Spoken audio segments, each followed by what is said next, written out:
Arcadian Vanguard presents The Wrestling News in your daily wrestling newscast for Thursday, September 14th, 2023. Good morning. I'm Mike Sempervive. We begin today with last night's edition of AEW Dynamite, broadcast live on TBS from the Heritage Bank Center in Cincinnati. In the main event, Samoa Joe emerged victorious in the finals of the AEW World Title Eliminator Tournament, defeating Roderick Strong via submission with a coquina clutch. In a post-match angle, Joe choked out Adam Cole on the stage as Cole was checking on an injured Strong. Very tense situation, man. What is wrong? Oh, Samoa Joe! Oh, boy. Emerging! Everything, Max! Max, everything! I'm taking everything from you! Joe said he's going to take everything from MJF. And that includes Adam Cole. I thought he was just talking about the AEW World Championship, but choking out Adam Cole at the top of the stage. Joe is now scheduled to challenge MJF for the world title next week at the Grand Slam edition of Dynamite from Arthur Ashe Stadium in New York City. Jon Moxley retained the International Championship in the opening match, defeating Big Bill. Bill attacked Moxley after the match, and Ricky Starks attacked Bryan Danielson at ringside until Moxley and Danielson's BCC partner Claudio Castagnoli made the save. Ricky Starks, a flurry of right hands on Bryan Danielson, and inside the ring, Big Bill swarming Moxley.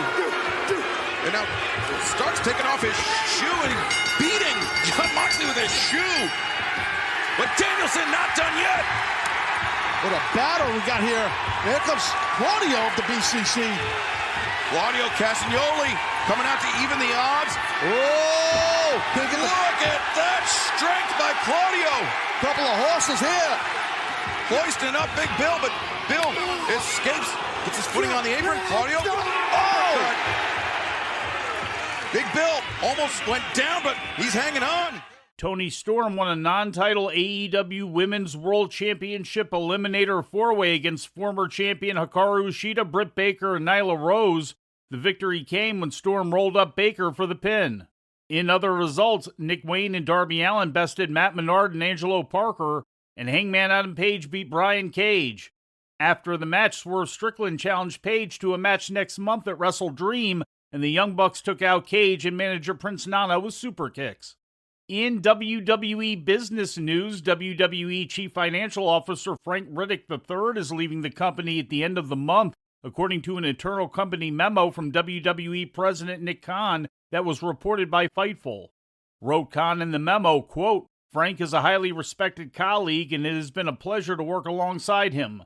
We are grateful for his counsel, support, and dedicated years of service and wish him only continued success moving forward," end quote. Riddick has been WWE's CFO for 2 years and served as interim CFO for a year prior to that. He has been a member of the board of directors for 13 years.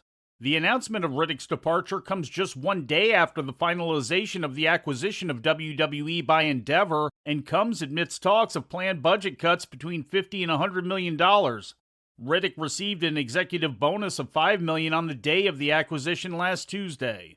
In news related to the acquisition, UFC CEO Dana White spoke out strongly against statements made by UFC Chief Operating Officer and Senior Executive Vice President Lawrence Epstein yesterday to ESPN.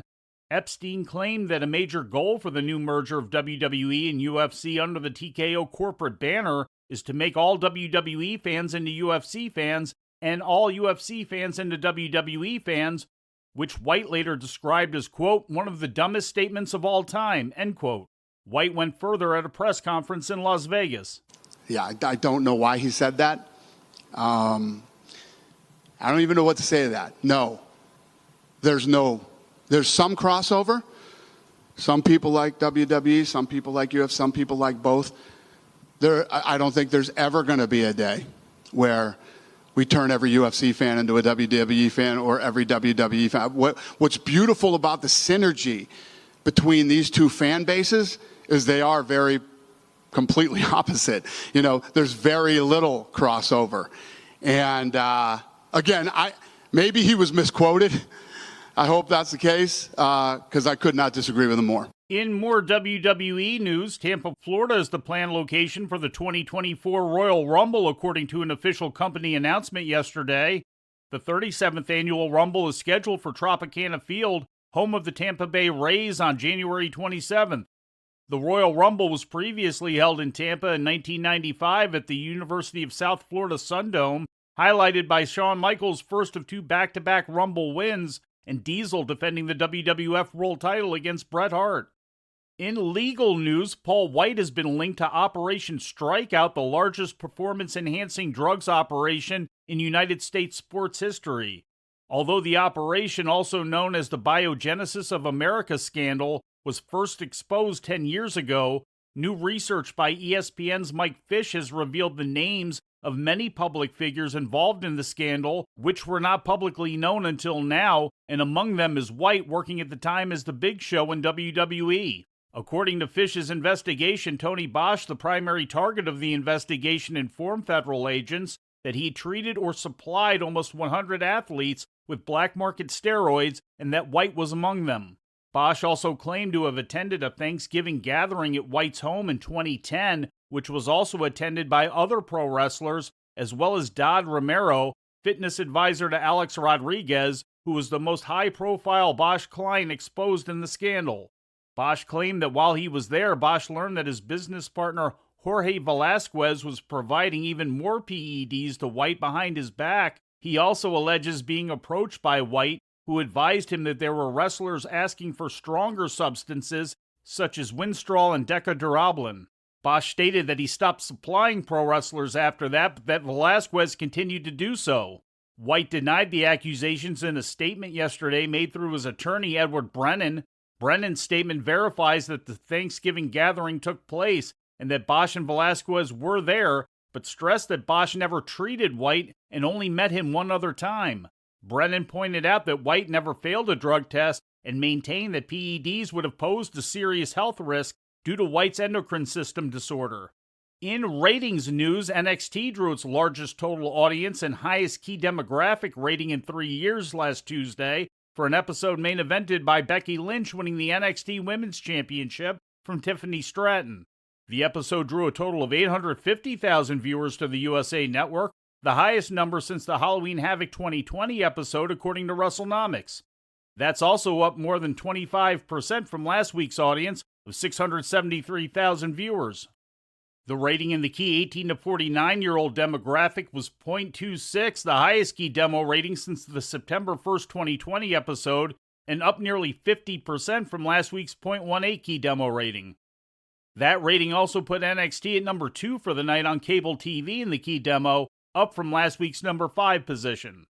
And we close with more information coming to light on the attendance figure for last month's AEW All In at Wembley Stadium. A public records request made by WrestleNomics has revealed the total number of people who passed through the turnstiles at Wembley on August 27th was 72,265. The previously released estimate from WrestleTix on total tickets distributed to the event was 83,131, and AEW on the night of the show announced the paid attendance at 81,035. A source indicated to WrestleNomics that the turnstile count for AEW events often shows a 10 to 20% drop from paid attendance and tickets distributed figures, which might also account for the discrepancy, as the turnstile figure would not necessarily reflect paid attendance due to possible no-shows. Due to the new information, it remains unclear which event had the actual higher attendance, All In or WrestleMania 32, which was the previous record holder for paid attendance. WrestleMania 32's turnstile figure was 80,709, nearly 8,500 higher than All In's. And before we leave you today, we'd like to remind you that however you consume your content, you can find the wrestling news 24 hours a day and 7 days a week across social media. On Twitter, follow us at Wrestling News AV. Our Facebook page is also Wrestling News AV. The Wrestling News can also be found on the Arcadian Vanguard YouTube page. And for those who utilize Amazon Echo devices, just tell Alexa to play the Wrestling News podcast. And remember to make sure you add podcast at the end. Once again, for daily updates, breaking news, and more, Follow the wrestling news across social media.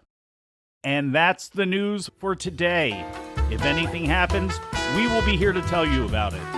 No clickbait, no paywall, just the wrestling news. The Wrestling News is a division of Arcadian Vanguard, and the Wrestling Newscast is a production of the Arcadian Vanguard Podcast Network.